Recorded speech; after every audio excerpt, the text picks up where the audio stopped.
Selamat pagi Bu. Ibu, saya ingin mempresentasikan bab 6. Yang pertama, transaksi akuntansi desa, akuntansi aset satuan kerja, dan akuntansi aset desa. Yang pertama itu ada transaksi akuntansi aset satuan kerja. Bentuk pertanggungjawaban pengadilan akuntansi yang digunakan untuk mengelola dan mencatat aset di bagian kesatuan kerja. Yang kedua, ada beberapa jurnal standar yang digunakan dalam transaksi akuntansi aset satuan kerja. Yang pertama itu ada jurnal penambahan aset tetap, merupakan peristiwa yang sering terjadi dalam suatu pemerintahan daerah atau pemerintah desa. Yang kedua, jurnal penyusutan aset, peristiwa terjadinya penurunan nilai yang terus-menerus sehubungan dengan penurunan nilai. Yang ketiga itu adalah transaksi akuntansi aset desa kelurahan.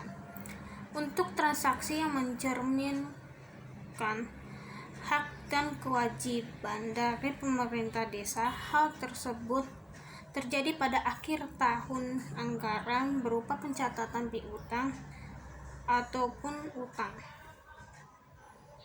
Yang keempat, akuntansi labilitas. Akuntansi labilitas itu adalah labilitas utang yang ditimbulkan dari transaksi sebelumnya dan cara penyelesaiannya mengakibatkan aliran keluar sumber daya ekonomi pemerintahan desa.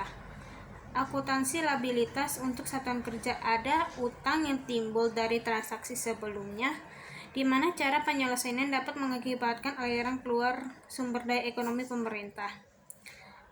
Pencatatan beban barang dan jasa yang belum dibayarkan ada dua, yaitu pengakuan beban jasa yang belum dibayar. Yang kedua itu pengakuan beban barang yang belum dibayar, dan pengakuan beban pegawai belum bayar. Yang kelima, akuntansi kewajiban pemerintah desa. Akuntansi kewajiban pemerintah desa adalah utang yang timbul sebagai dampak adanya penggunaan sumber pembiayaan yang berasal dari pinjaman masyarakat dan lembaga keuangan. Akuntansi ekuitas. Akuntansi ekuitas merupakan kekayaan bersih pemerintah yang merupakan selisih antara aset dan labilitas, yaitu ada ekuitas dana dapat dibedakan menjadi tiga, yaitu ekuitas dana investasi, ekuitas dana lancar, ekuitas dana cadangan. Yang terakhir, transaksi akuntansi untuk koreksi kesalahan. Tindakan pembetulan akuntansi agar pos-pos yang terjadi dalam laporan keuangan entitas.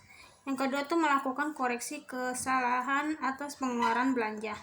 Yang ketiga itu melakukan koreksi kesalahan atas penerimaan pendapatan yang tidak berulang, dan terakhir peristiwa luar biasa. Terima kasih.